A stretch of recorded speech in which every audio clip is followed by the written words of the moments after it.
Voy a empezar ya con mi intervención agradeciéndole al partido, a la directora, a todos ustedes que están conectados por acompañarnos en este segundo foro de precandidatos, en esta ocasión focalizado en los temas que tienen que ver con las regiones en Colombia y con el mejor uso de los instrumentos financieros y del presupuesto que tenemos para poder abordar esa realidad. Tal vez hay que empezar por decir lo siguiente. Después de esta pandemia tan difícil, Colombia terminó con una pobreza del 42.5%, es decir, 4 de cada 10 colombianos a la salida del 2020 estaban en situación de pobreza. Y la miseria también hizo un salto sumamente preocupante porque se agregaron 2.8 millones de colombianos a ese grupo que ya tenía 4.7 millones de la pobreza extrema. Es decir, para todos los efectos, empezando este año, teníamos 7.5 millones de colombianos en pobreza extrema. La situación es claramente preocupante. Hay que decir inmediatamente después que la pobreza es muy desigual en Colombia.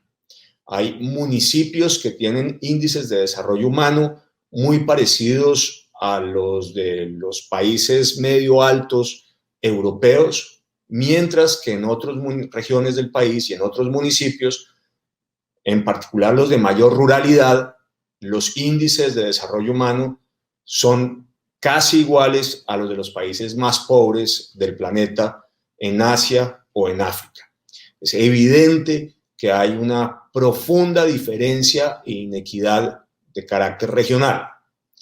Luego, las preguntas que tenemos que hacernos es qué es lo que Colombia tiene que hacer y qué es lo que se tiene que hacer con énfasis regional para la superación de la miseria y de la pobreza.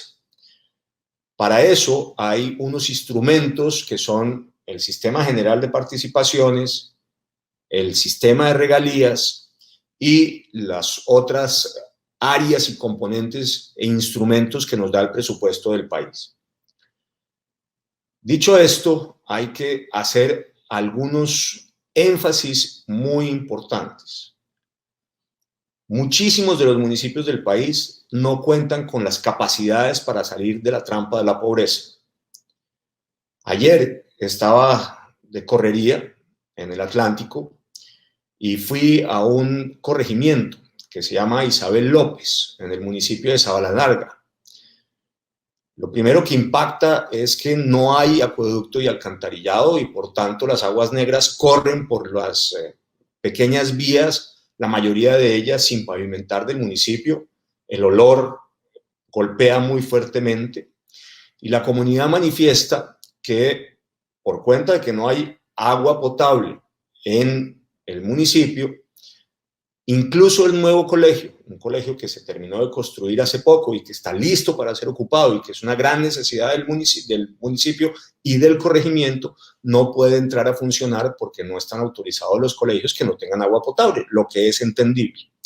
Cuando se le pregunta a la comunidad por qué no es posible a hoy que tengan un sistema de agua, acueducto y alcantarillado, la respuesta es que las autoridades municipales, el alcalde del municipio, no ha presentado ningún proyecto para que le financien el acueducto del corregimiento.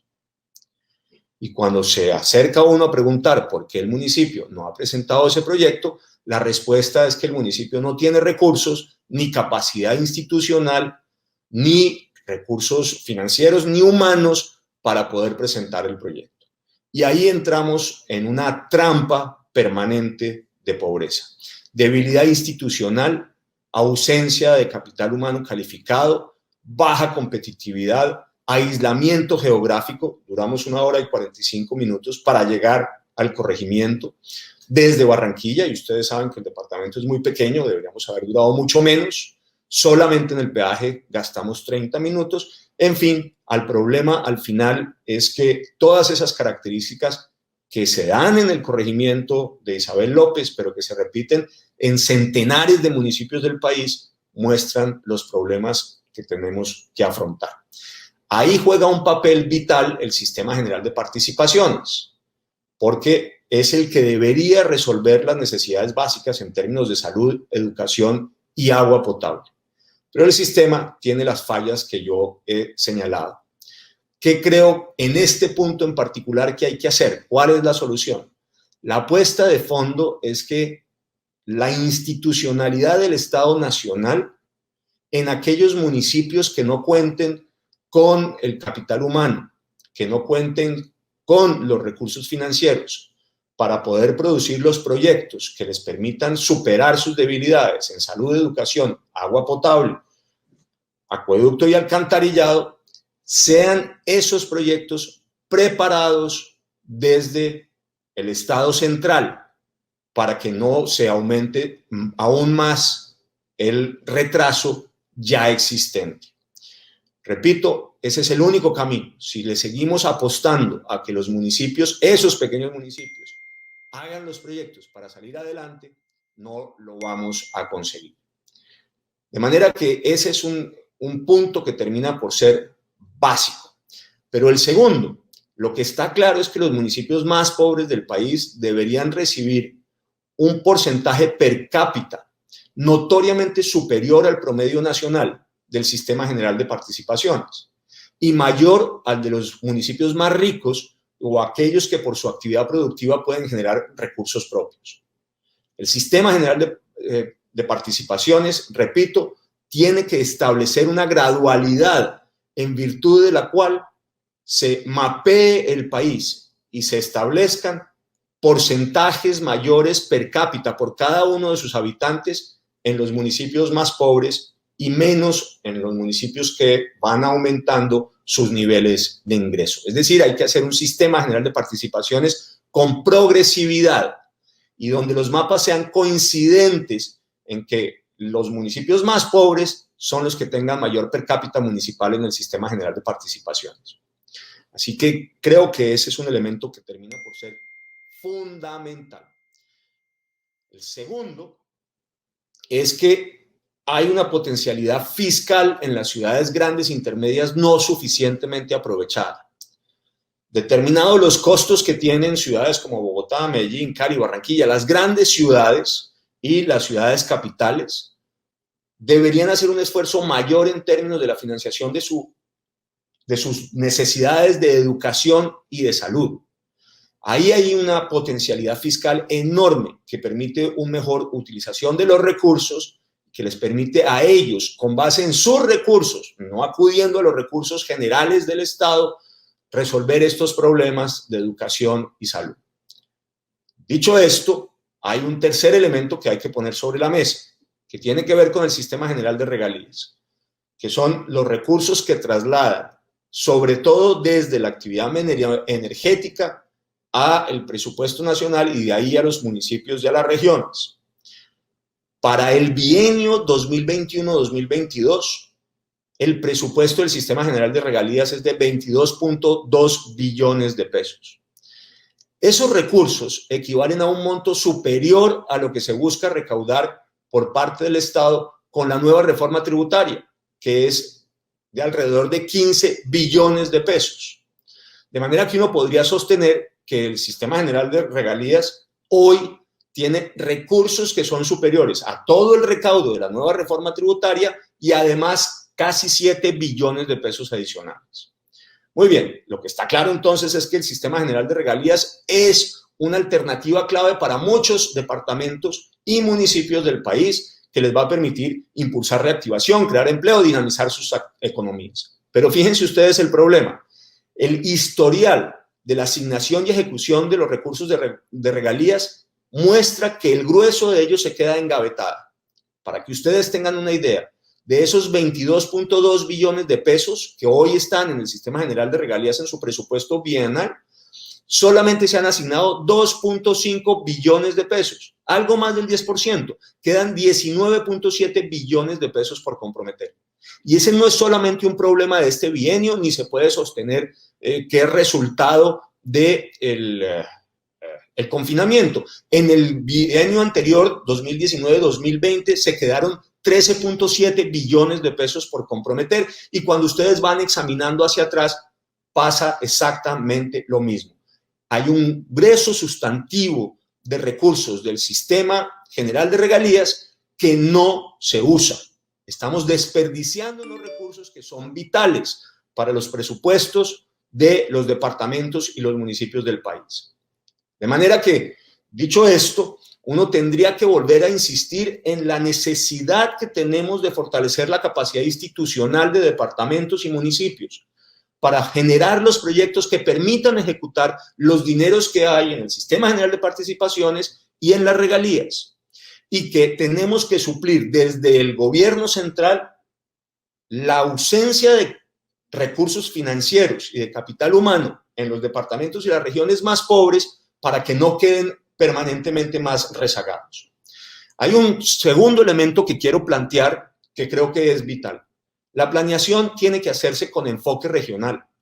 Este es un país de regiones que no se puede gobernar desde Bogotá, un país sumamente centralizado todavía que se está mirando el blanco y frío ombligo permanentemente y que no reconoce que hay una pluralidad enorme de maneras de hablar, de culturas, de forma de celebrar, de comidas y de necesidades básicas insatisfechas sumamente diferentes.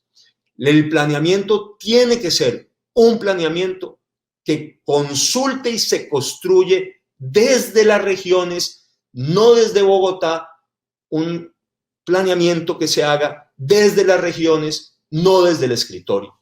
Y eso supone mayor autonomía necesariamente para las regiones, los departamentos y los municipios. Y aquí una de las soluciones es la profundización de la descentralización, pero no por vía de migajas administradas por el gobierno nacional, sino tributariamente.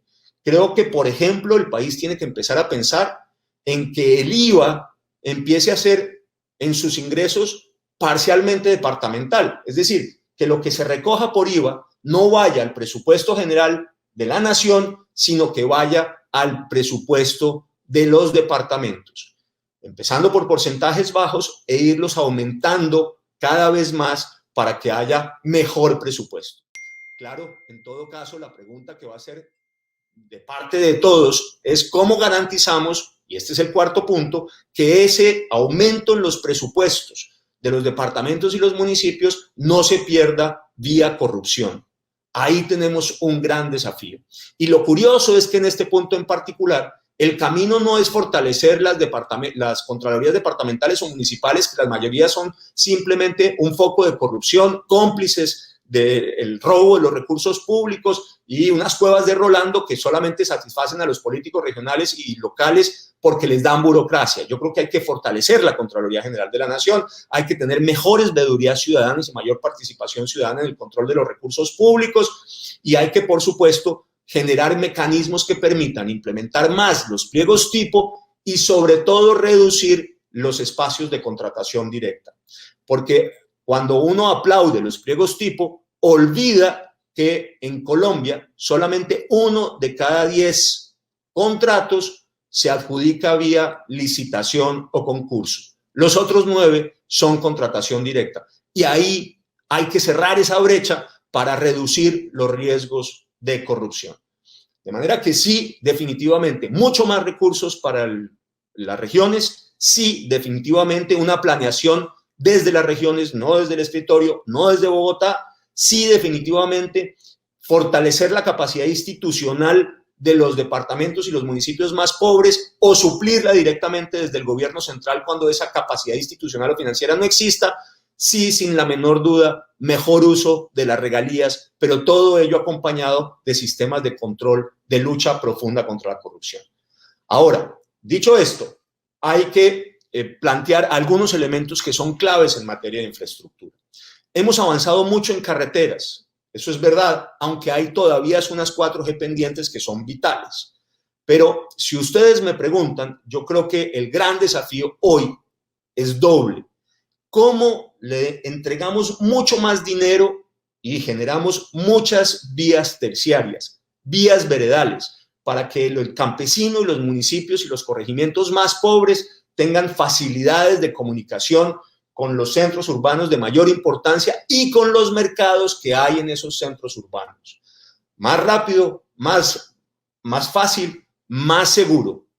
Ahora, dicho esto también, hay algunos elementos adicionales que hay que hacer. Sobre todo, y quiero volver a insistir en ello, lo he planteado en distintas ocasiones, la construcción de una gran red de trenes en Colombia. En un país de una geografía tan difícil, tan compleja, llena de montañas, necesitamos un sistema de transporte más seguro, más rápido, más eficiente, muchísimo más barato. Y esos son los trenes. Una red ferroviaria que integre Puerto Carreño con Buenaventura y Piales con Santa Marta, con unos ramales que vayan al Catatumbo para poder acceder al mercado venezolano, donde tenemos un futuro enorme que no podemos perder, y por el otro lado a el Urabá y a América Central. Hay que fortalecer la conectividad región digital. El 47% de los hogares no tiene internet en su casa. En las áreas rurales esa carencia es del 84%. Hay que mejorar los sistemas de transporte público, urbano y rural. Y hay que hacer un enorme esfuerzo en materia de agua, acueductos y alcantarillados. Es incomprensible que hoy, en pleno siglo XXI, muchísimos municipios del país no tengan agua potable y no tengan alcantarillado. Hay que hacer plantas de tratamiento de aguas residuales para los principales ríos del país. Hay que poner a funcionar la planta de tratamiento de aguas salinas en San Andrés, que es increíble que no haya funcionado todavía. Hay que hacer grandes planes de reforestación, de seguridad energética y profundizar la apuesta a los proyectos de energías renovables que ha planteado con mucha inteligencia el gobierno del presidente Duque. Hay que montar proyectos de distritos de riego para las distintas zonas del país. Este es el segundo país del continente donde más llueve y estamos en el 1% superior de la capacidad hídrica en el mundo. Pero hay muchísimas áreas del país donde, repito, ni hay agua potable para consumo humano, ni hay agua para el campo. Es absolutamente increíble, los distritos de riego son fundamentales. Y hay que establecer una red de centrales de beneficio comunitarias para los caficultores y unos centros de acopio para los otros agricultores, de manera que no queden todos ellos dependiendo de un único comprador en los mercados municipales. Y ese ejercicio hay que hacerlo de manera muy completa e integrada a lo largo y a lo ancho de todo el país. Paro aquí, no sin antes señalar unas últimas tareas que creo que están pendientes, a las que hay que apostarles. En la tercera pista en el aeropuerto El Dorado, un gran puerto, uno de los 3 proyectos que hay en Urabá. La navegabilidad en el río Magdalena, profundizar la profundidad y resolver el problema de sedimentación del canal del dique para que el puerto de Barranquilla efectivamente funcione. Hay que hacer exactamente lo mismo en Buenaventura y hay que apostarle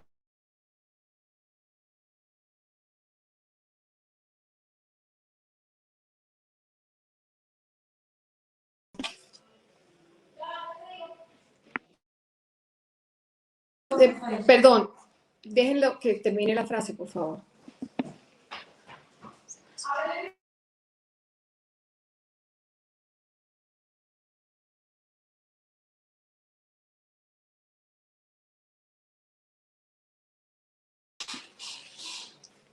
Doctor Rafael.